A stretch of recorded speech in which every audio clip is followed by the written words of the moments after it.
Hello students, welcome back to my channel Shiksha competition. और यहाँ पर हमारा जो है यूजीसी नेट पेपर होने वाला है, उसके हम हिंदी की सीरीज़ मैंने चलाई है। कल हमने इसकी फर्स्ट यूनिट पढ़ी थी, आपने देख ली है तो बहुत अच्छी बात है। नहीं देखी है तो ज़रूर देख लेना। यूनिट फर्स्ट से 10 तक पूरी 10 यूनिट हम पेपर तक ज़रूर उसके जो एमसीक्यू बेस्ड क्लास लेंगे तो उनको ज़रूर पढ़ेंगे। इसमें हिंदी साहित्य का इतिहास, देखो आप जानते हैं कि जो हिंदी साहित्य का इतिहास है वो कोई छोटा मोटा नहीं है। अगर हम उसको एक वीडियो की तो बात छोड़िए, हम 8-10 वीडियो में भी उसको कवर नहीं कर सकते। लेकिन उसमें एक बात आपने अगर अच्छे से देखी हो तो उसमें यह कि हिंदी साहित्य कहती है जो हमारी यूनिट 5 से 10 तक जो यूनिट दे रखी हैं उन सब में भी जो हिंदी साहित्य वही आ रहा है। ठीक है, हिंदी गद्य साहित्य ही आ रहा है। गद्य साहित्य और काव्य साहित्य दोनों हैं, तो उन्हीं को ही अगर आप देखेंगे तो उन्हीं से ही क्वेश्चन पूछे जाते हैं जो यूनिट 2 है। लेकिन उसके अलावा जो क्वेश्चन थोड़े से ठीक से और इम्पोर्टेंट लगे मैंने वो ले लिए हैं यहाँ पर। बहुत ज़्यादा क्वेश्चन हम इसमें नहीं करेंगे, क्योंकि इसके अलावा हम जो यूनिट 5 to 10 करेंगे उनको बहुत अच्छे से कर लेंगे और वहीं से ही क्वेश्चन पूछे जाते हैं। यूनिट 2 सिर्फ दे रखी है, बाकी वहीं से क्वेश्चन आएंगे। ठीक है, आप आई होप आप समझ गए होंगे मैं क्या कहना चाह रही हूँ, है ना। तो चलते हैं, हम अपने हिंदी साहित्य का इतिहास यहाँ पर देख लेते हैं। और प्लीज़ जिन्होंने चैनल को सब्सक्राइब नहीं किया है भाई ज़रूर कर लेना, है ना। ज़्यादा से ज़्यादा आप सब्सक्राइब और शेयर कीजिए ताकि हमें भी, मुझे भी मोटिवेशन मिले। आज बिल्कुल भी मेरी क्या है कि तबीयत बिल्कुल ठीक नहीं है, लेकिन फिर भी मैंने उठ करके और मेडिसिन वगैरह ले करके आपके लिए ये मतलब वीडियो डाल रही हूँ। आज आपको थोड़ा सा लेट मिलेगी लेकिन मिल ज़रूर जाएगी, क्योंकि मैं नहीं चाहती कि जिन बच्चों ने कल देखी और उनको ये लगे कि आज तो डाली ही नहीं है ना। ज़रूर डालूँगी मैं, आप देख लेना। तो रामचंद्र शुक्ल ने अपने हिंदी साहित्य का इतिहास में लिखा है। जो आप जानते हैं हिंदी साहित्य का इतिहास नाम से साहित्य की पुस्तक लिखी थी रामचंद्र शुक्ल जी ने, जो कि आज तक का सबसे ज़्यादा अगर हम कहें कि बहुत ही ज़्यादा वो चर्चा में रहती है और वहाँ से सबसे ज़्यादा क्वेश्चन पूछे जाते हैं और बहुत ही ऑथेंटिक बुक मानी जाती है। तो रामचंद्र शुक्ल ने अपने हिंदी साहित्य का इतिहास पुस्तक में क्या लिखा था यहाँ पर देख लेते हैं। किसी काल विस्तार को लेकर यूं ही पूर्व और उत्तर नाम देकर दो हिस्से कर डालना ऐतिहासिक विभाग नहीं कहला सकता। तो ये बात किसने कही थी? रामचंद्र शुक्ल जी ने कही थी अपने हिंदी साहित्य के इतिहास अपनी पुस्तक में कि किसी काल विस्तार को लेकर यूं ही पूर्व और उत्तर नाम मतलब देना ऐतिहासिक विभाग नहीं है। तो ये इनका कहना था, बिल्कुल ये बात करेक्ट है, इनकी बुक में लिखी हुई है ये बात। इतिहास की पुस्तक में किसी कवि की पूरी क्या अधूरी आलोचना भी नहीं हो सकती। बिल्कुल रामचंद्र शुक्ल जी ने बिना किसी वजह के और बिना किसी कारण के किसी की कोई आलोचना करने की मतलब कभी ऐसा नहीं किया। तो इतिहास की पुस्तक में किसी कवि की अधूरी आलोचना नहीं हो सकती, ऐसा इन्होंने बोला था, बिल्कुल बोला था। नेक्स्ट है यहाँ पर देखते हैं, आप ठीक से इनको पढ़ लेना, एक बार में दिखाई नहीं देगा। रीतिकाल के कवियों के परिचयात्मक विवरण मैंने शिव सिंह सरोज से ही लिए हैं। तो ये बात क्या है यहाँ पर रॉन्ग है, क्योंकि शिव सिंह सरोज से ना लेकर के इन्होंने किससे लिए थे? ये जो रीतिकाल का इन्होंने कहा था कि ये सारे मिस्र बंधु विनोद से मैंने, मिस्र बंधु विनोद जो मिस्र बंधु की पुस्तक थी उनसे मैंने क्या लिए हैं? रीतिकाल के कवियों के परिचयात्मक विवरण लिए हैं, इन्होंने ये बोला था। इस पुस्तक का भी नाम ध्यान रख लेना, ये अलग से भी क्वेश्चन आता है। नेक्स्ट देखते हैं, वर्तमान लेखक और कवियों के संबंध में कुछ लिखना अपने सिर पर एक बला मोल लेना ही जान पड़ता था। तो ये बात तो गलत है, इसका ध्यान रखना। वर्तमान लेखक और कवियों के संबंध में कुछ लिखना अपने सिर पर, तभी तो उन्होंने छायावाद के बाद से मतलब आधुनिक युग का उन्होंने बस थोड़ा बहुत ही लिखा है, बस छायावाद तक ही, और उसके बाद उन्होंने अपनी पुस्तक में नहीं लिखा, क्योंकि उन्होंने कहा था कि आधुनिक कवियों के बारे में लिखना अपने सिर पर एक बला मोल लेना ही जान पड़ता था, है ना। वैसे आप जानते हैं जो भारतेंदु युग है उससे ही आधुनिक युग शुरू हो जाता है, लेकिन वो छायावाद तक जो उनकी पुस्तक है अगर आपने पढ़ी है तो बहुत अच्छी बात है, नहीं पढ़ी है तो ये पेपर देने के बाद है ना आप एक बार ज़रूर पढ़ लेना, मैं भी कोशिश करूँगी। इसके बाद हम रामचंद्र शुक्ल की बुक से बिल्कुल शॉर्ट नोट बना करके मैं आपके सामने लेके आऊँ, अगर आप आगे के लिए किसी की भी तैयारी करना चाहते हैं तो आप इसमें समझ गए होंगे। इसमें सिर्फ एक ही यही गलत है, ये बात भी बिल्कुल सही है और ये भी सही है, ऊपर वाला भी सही है, लेकिन परिचयात्मक विवरण इन्होंने मिश्र बंधु विनोद से लिए थे रीतिकाल के लिए, ये बात आप ध्यान रख लेना।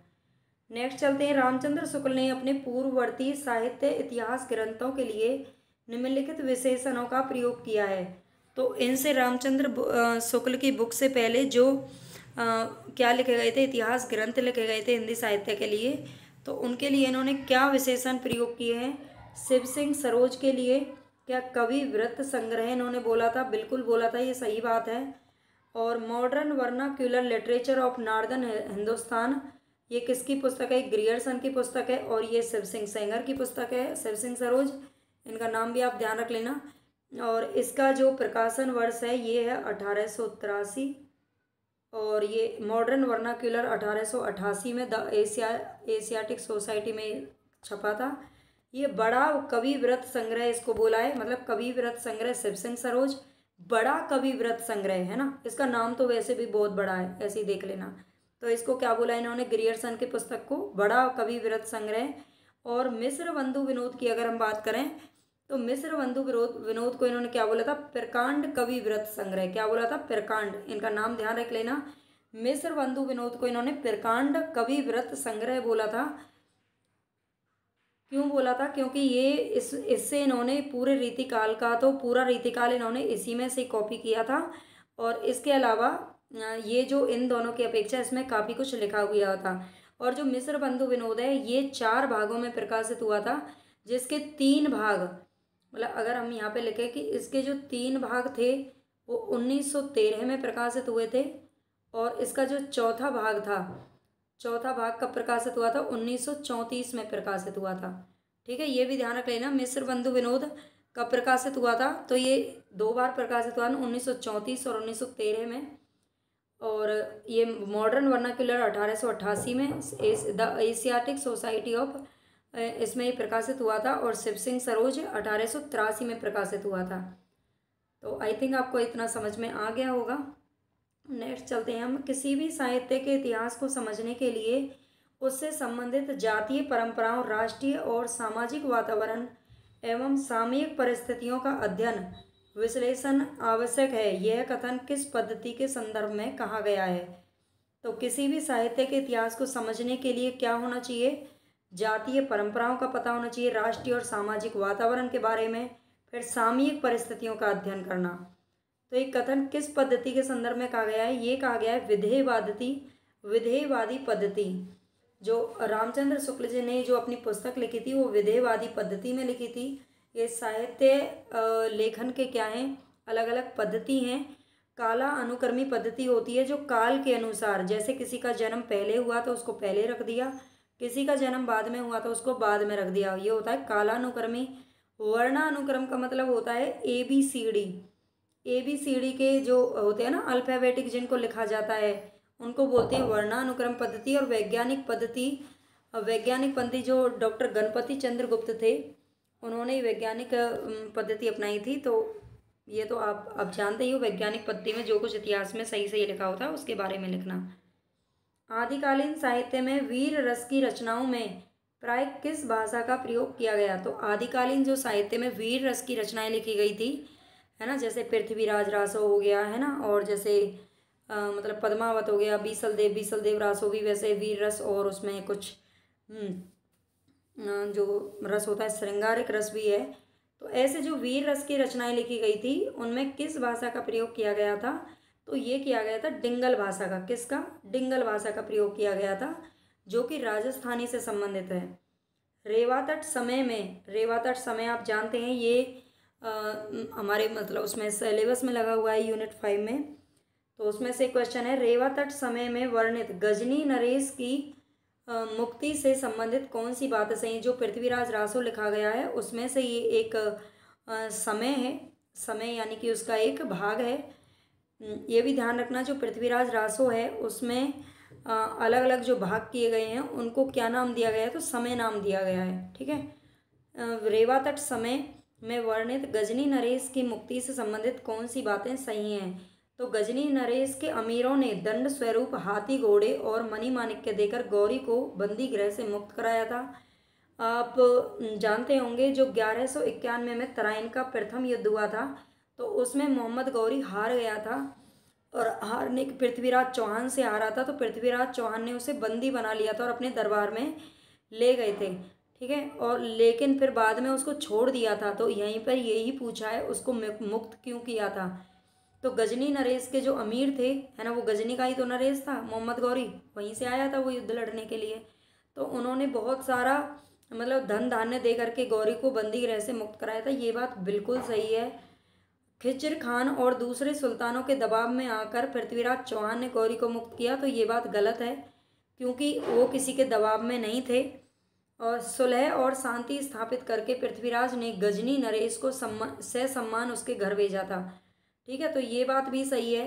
पृथ्वीराज ने मतलब क्या किया था, पृथ्वीराज चौहान ने मतलब शांति स्थापित करने के लिए ही उसको ससम्मान उसके घर वापस भेज दिया था। तो ये दोनों तो बात बिल्कुल इसमें करेक्ट हैं।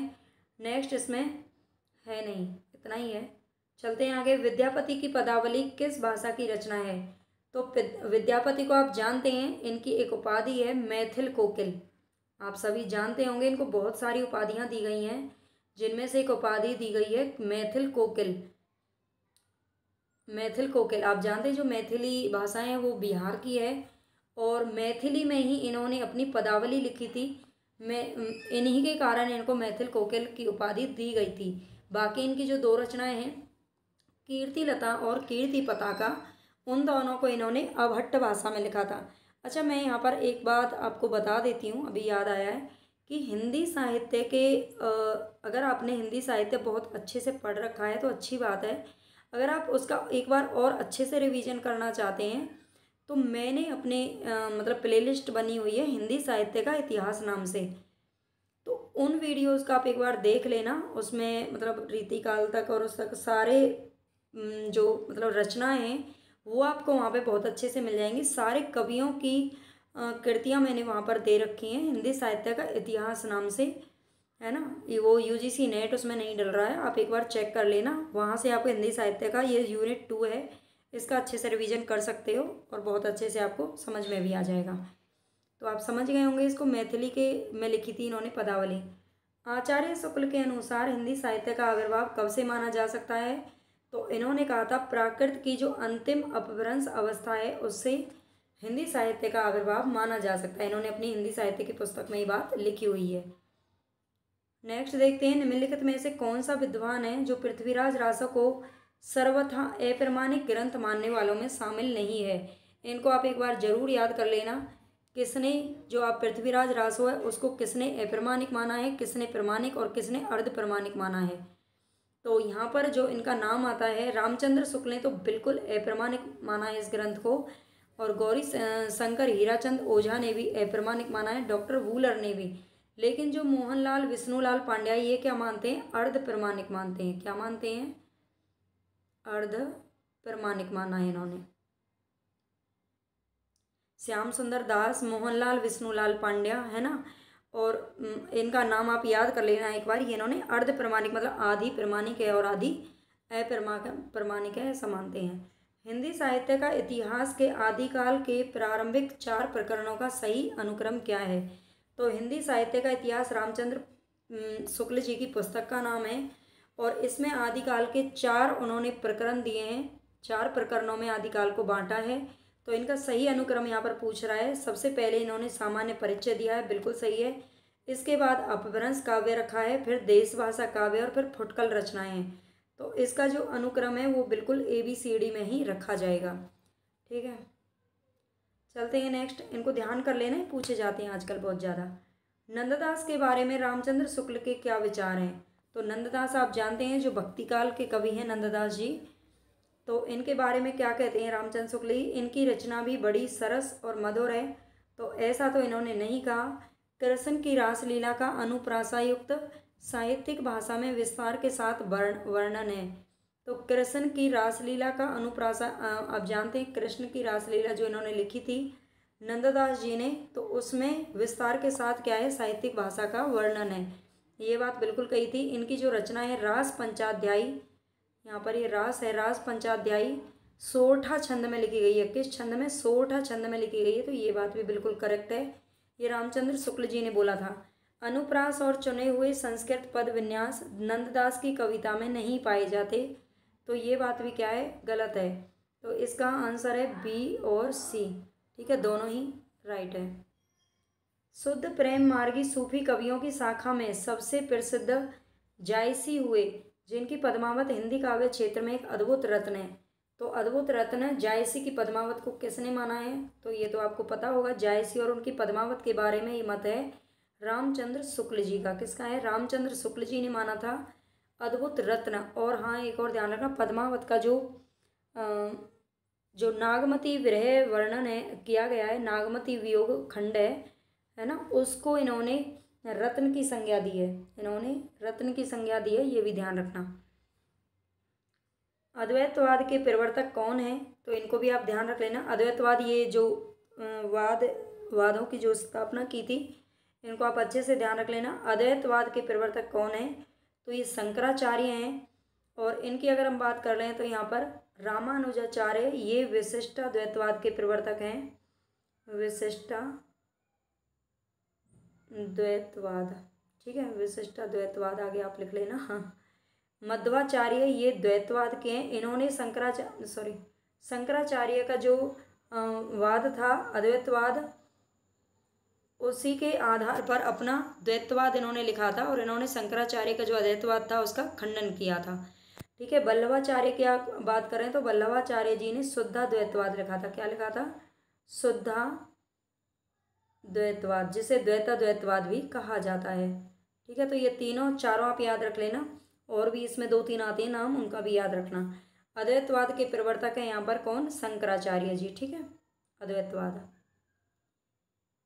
सुमेलित करना है आपको। बसो मोरे नैनंद में नंदलाल, बसो मोरे नैनंद में नंदलाल, तो ये बात किसने कही थी, तो इसका तो सामने ही है, ये मीराबाई जी का कथन है।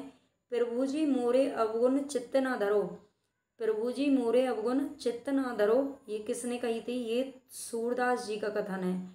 अब लो नसैनी नसानी अब ना नसै हो, ये तुलसीदास जी का कथन है। किसका है, ये तुलसीदास जी का है, हम यहाँ पर लिख देते हैं तुलसीदास। तो ये किसका है, तुलसीदास जी का कथन है। अव्वल अव्वल अल्लाह नूर उपायक कुदरत के सब बंदे, तो सबको एक समान कौन मानता था, तो ये कबीर जी मानते थे। कौन मानते थे, कबीर जी मानते थे कि सब एक ही कुदरत के बंदे हैं, ठीक है। तो ये कबीर जी ने माना था। इस तरह की पंक्तियाँ आप जरूर याद कर लेना, और जो फेमस है उनको तो अच्छे से याद करना है, ठीक है। इसी के लिए पंक्तियाँ वगैरह अगर आपको अच्छे से याद करनी है तो प्लेलिस्ट में हिंदी साहित्य का जो इतिहास है वहाँ से आपका यूनिट 2 का अच्छा रिवीजन हो जाएगा। बाकी हम जो 5 to 10 रिवीजन करेंगे वहीं से ही क्वेश्चन पूछे जाएंगे, इसमें आपको ज़्यादा टेंशन लेने की ज़रूरत नहीं है। निम्नलिखित कृतियों का सही अनुक्रम क्या है, तो इनमें से निम्नलिखित कृतियों का सही अनुक्रम आपको पूछा है मृगावती, पद्मावत।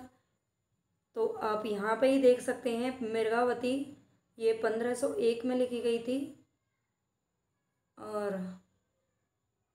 1503 में लिखी गई थी शायद, और पद्मावत 1540 में लिखी गई थी। तो ये तो यहीं पे ही गलत हो जाता है, क्योंकि पद्मावत हमें मृगावती के बाद आएगा, और बाकी किसी में है भी नहीं, है ना। तो यही इसका सही ऑप्शन है, मृगावती, पद्मावत, इसके बाद चित्रावली, और फिर इंद्रावती, ठीक है। इंद्रावती, ये ध्यान रख लेना, इनका एक अनुक्रम भी आप याद कर लेना। बाकी जो कवि हैं, देखो अभी थोड़ी सी क्या है, मुझे ठीक नहीं लग रहा है, मैं ज़्यादा नहीं बोल पा रही हूँ, इसलिए मैं ज़्यादा एक्सप्लेन भी नहीं कर पाऊँगी अब। बाकी आप एक बार देख लेना, जितना हो सकता है उतना मैं कर ही रही हूँ। सर्वव्यापी एक कुम्हारा, जाकी महिमा आर न पारा, हिंदू तुर्क का एक ही करता, एक ही ब्रह्मा सवन का भरता। इसके रचनाकार कौन है, सर्वव्यापी एक कुम्हारा, जाकी महिमा आर न पारा, हिंदू तुर्क का एक ही करता, एक ही ब्रह्मा सवन का भरता। तो आप याद रख लेना, ये पंक्ति किसकी है, कबीरदास की, मलूकदास, या फिर तुलसीदास, या रहीमदास। तो ये जो पंक्ति है वो है मलूकदास जी की। उन्होंने कहा था कि एक ही ब्रह्मा सवन का भरता, मतलब सबका जो पालन करता है वो एक ही है। ऐसा कौन कहता है, मलूकदास कहते हैं, ठीक है। ये बहुत ही इंपॉर्टेंट है पंक्तियाँ, ध्यान रखना इनको। सुनी है कथा कौन निर्गुण की, रची पची बात बनावत, सगुन सुमेर प्रगट देखियत तुम तृण की ओर दुरावत। ये पंक्तियाँ किसकी हैं? सुनी है कथा कौन निर्गुण की, रची पची बात बनावत। सगुन सुमेर प्रगट देखियत तुम तृण की ओर दुरावत। ठीक है, ये पंक्तियाँ किसने कही हैं? तो सूरदास जी ने कही हैं। ये बात किसने कही है? सूरदास जी ने कही है ये बात। ठीक है, मतलब निर्गुण की कथा कौन सुनेगा, ऐसा उन्होंने बोला था। तुलसीदास की किस रचना में संत महंतों के लक्षण वर्णित हैं? तो क्या वैराग्य संदीपनी, रामाज्ञा प्रसन्न, ये पार्वती मंगल या जानकी मंगल। देखो इसका तो आप ध्यान रख लेना, जो मैं इसको नहीं करती हूँ नहीं तो कंफ्यूज हो जाओगे। रामाज्ञा प्रसन्न जो है ये इनका एक ज्योतिष शास्त्र से संबंधित ग्रंथ है ना, रामाज्ञा प्रश्नावली प्रश्न बोलते हैं।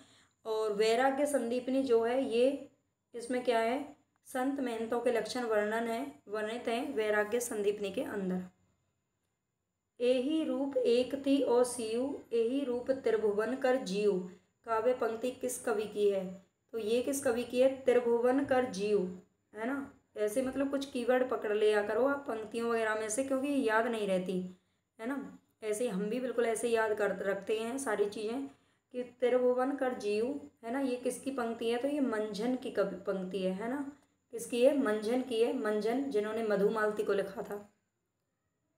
निम्नलिखित कृतियों को रचनाकारों के साथ सुमेलित करना है। तो इसमें से जब सुमेलित करने के लिए आए कभी भी तो आप ध्यान रखना, जो आपको अच्छे से याद है पहले उसका मिलान कर लिया करो। आई होप आप करते भी ऐसे ही होंगे, है ना। फिर भी क्या है कि हमारा काम है एक बार बोलने का। भरत मिलाप, ध्यान मंजरी, रामायण महानाटक, अवध विलास या हनुमान नाटक। देखो सबसे पहले तो हनुमान नाटक को मिला लो। ये हृदय राम ने लिखी थी। किसने? हृदय राम, यानी कि हनुमान जी ने ही अपना हृदय चीर कर दिखाया था कि उनके हृदय में कौन है? राम सीता है। ठीक है। और अवध विलास किसकी है? तो ये लालदास की है। और रामायण महानाटक की अगर बात करें, रामायण महानाटक किसकी है? तो प्राणचंद चौहान की है। किसने लिखी थी? प्राणचंद चौहान ने लिखी थी रामायण महानाटक। ध्यान मंजरी किसकी? अग्रदास की। और भरत मिलाप किसकी है? ईश्वरदास की। ठीक है, भरत मिलाप ईश्वरदास ने लिखी थी और ध्यान मंजरी किसकी? अग्रदास जी की है। ध्यान रख लेना, ये आपको जो कृतियाँ हैं उनके रचनाकारों के नाम भी ध्यान रखने हैं। वल्लभाचार्य का वेदांत सूत्र पर लिखा गया प्रसिद्ध ग्रंथ कौन सा है? तो वल्लभाचार्य जी ने वेदांत सूत्र पर कौन सा ग्रंथ लिखा था? तो वैसे ये सारे जो ग्रंथ है ध्यान रख लेना, पुष्टि मार्ग रहस्य, आनंद भाष्य, अनुभाष्य, सृष्टि रहस्य, ये चारों के चारों वल्लभाचार्य जी के ही हैं, ये भी ध्यान रख लेना। बाकी जो अनुभाष्य है वो इन्होंने वेदांत सूत्र पर लिखा था। सूर सागर के पदों का भाव अनुसरण करते हुए किस कवि ने कृष्ण के जीवन का चित्रण किया है? तो ये किसने किया है? क्या ब्रजवासी दास, रामचरण दास, मंचित या प्रेम सखी? तो ये किया है रामचरण दास जी ने। रामचरण दास जो हैं उन्होंने सूर सागर के पदों का क्या किया है? भाव अनुसरण करते हुए कृष्ण के जीवन का चित्रण किया है रामचरण दास ने। जायसी पहले कवि हैं, सूफी बाद में हैं, ये किसका कथन है? तो क्या श्याम मनोहर पांडे, चंद्रबली सिंह, विजय देव नारायण, बिल्कुल विजय देव नारायण शाही ने ये बात बोली थी कि जो जायसी हैं वो पहले कवि हैं और सूफी बाद में हैं। हमें उनका जो धर्म है उससे नहीं देखना चाहिए, बल्कि जो उनका काम है उससे देखना चाहिए। आचार्य हजारी प्रसाद द्विवेदी के अनुसार निम्नलिखित संप्रदायों का सही अनुक्रम बताना है आपको। तो ब्रह्म, सनकादि, श्री, रुद्र, ये 4 संप्रदाय दे रखे हैं। तो इनमें से आचार्य हजारी प्रसाद द्विवेदी के अनुसार पहले किस संप्रदाय की स्थापना हुई थी? तो ये हुई थी श्री संप्रदाय की। किसकी? श्री संप्रदाय, ब्रह्म संप्रदाय, रुद्र संप्रदाय और आगे आपका सनकादि संप्रदाय। ठीक है, ये ध्यान रखना, श्री संप्रदाय, ब्रह्म, रुद्र और सनकादि संप्रदाय। सगुनई अगुनई नहीं कछ भेदा, इस कथ्य को तुलसीदास ने किसके द्वारा कहलवाया है? तो आप जानते हैं जो तुलसीदास हैं उनका एक कांड है, बालकांड हमारे उसमें लगा हुआ है, तो उसको देख लेना। सगुनई अगुनई नहीं कुछ भेदा, उसमें 4 पार्ट दे रखे हैं, मतलब किसी को किसी से कहलवाया है, थोड़ा सा उसको पढ़ लेना ठीक से। तो ये बात जो है सगुनई अगुनई नहीं कछ भेदा, ये शिव जी से कहलवाया है। किससे कहलवाया है? शिव ने पार्वती को ये कथा सुनाई थी तो उनसे ही कहलवाया है। कबीर के निर्गुण पंथ का आधार भारतीय वेदांत और सूफियों का प्रेम तत्व है। ये विचार किसका है? कबीर के जो निर्गुण पंथ है उसका आधार भारतीय वेदांत है और सूफियों का प्रेम तत्व है। यानी कबीर जी ने जो प्रेम तत्व की रचना की है वो सूफियों से लिया है, और अपना जो निर्गुण पंथ का आधार है वो भारतीय वेदांत से लिया है। इन्होंने जो निर्गुणता अपनाई है, तो ये विचार किसका है, तो ये हजारी प्रसाद द्विवेदी जी ने ये बात कही थी। ठीक है, ये विचार दिया था हजारी प्रसाद द्विवेदी जी ने। सूर समाना चंद में दहूं किया घर एक, ये काव्य पंक्ति किसकी है। सूर समाना चंद में दहूं किया घर एक, ये कबीरदास जी की पंक्ति है। सूर समाना, सूर समाना देख करके कहीं सूरदास मत लगा देना, ये कबीरदास जी की पंक्ति है। ठीक है, नेक्स्ट देखते हैं। जो नर दुख में दुख नहीं माने, सुख सन्हे अरु भय नहीं जाके, कंचन माटी जाने। इन पंक्तियों के रचनाकार कौन है, तो क्या सूरदास, गुरु नानक, कबीरदास या रविदास। रविदास रैदास कोई जानते हैं, तो ये गुरु नानक ने ये बात कही थी। किसने कही थी, जो नर दुख में दुख नहीं माने, मतलब हमें दुख में दुख ही नहीं होना चाहिए और सुख में सुख ही नहीं होना चाहिए, है ना। कंचन माटी जाने, तो ये गुरु नानक देव जी ने बात कही थी। तो यहाँ पर हमारे 28 क्वेश्चन ही हैं, आज इतना ही ले पाई हूँ मैं, फिर भी बहुत लेट हो गया, सुबह से थोड़ा ठीक नहीं थी तबीयत, मगर चलो कोई बात नहीं। आप क्या है कि चैनल को सब्सक्राइब जरूर कर लेना भाई, और ज़्यादा से ज़्यादा लाइक तो कम से कम किया करो। आप लाइक ही नहीं करते हैं तो मुझे तो ये लगेगा ना कि आपने वीडियो मतलब आपको पसंद ही नहीं आ रही है, या फिर आप देखना नहीं चाहते हैं, तो प्लीज़ ज़रूर कर लिया करो। और यूनिट 2 के लिए हिंदी साहित्य का इतिहास मैंने जो प्लेलिस्ट बना रखी है, ज़्यादा पुरानी नहीं है, वो भी अभी 1-2 महीने पहले की ही सारी वीडियोज़ हैं, तो उनको ज़रूर देख लेना, वहाँ से आपको सारी चीज़ें क्लियर हो जाएंगी, रिवीजन अच्छा हो जाएगा। बाकी अब आप ज़्यादा से ज़्यादा सभी बच्चों से मैं यही कहूँगी कि आप ज़्यादा से ज़्यादा रिवीजन करें, बस जो भी आपके पास टाइम बचा है उसमें सिर्फ रिवीजन करें। जितना ज़्यादा आप रिवाइज़ करेंगे, चीज़ों को बार बार पढ़ेंगे, चाहे आप वीडियो बार बार सुने, चाहे वीडियो बार बार देखें, चाहे नोट्स बार बार पढ़ें, जैसा भी आप पढ़ते हों, सबका अलग अलग तरीका होता है, तो वैसे पढ़ें।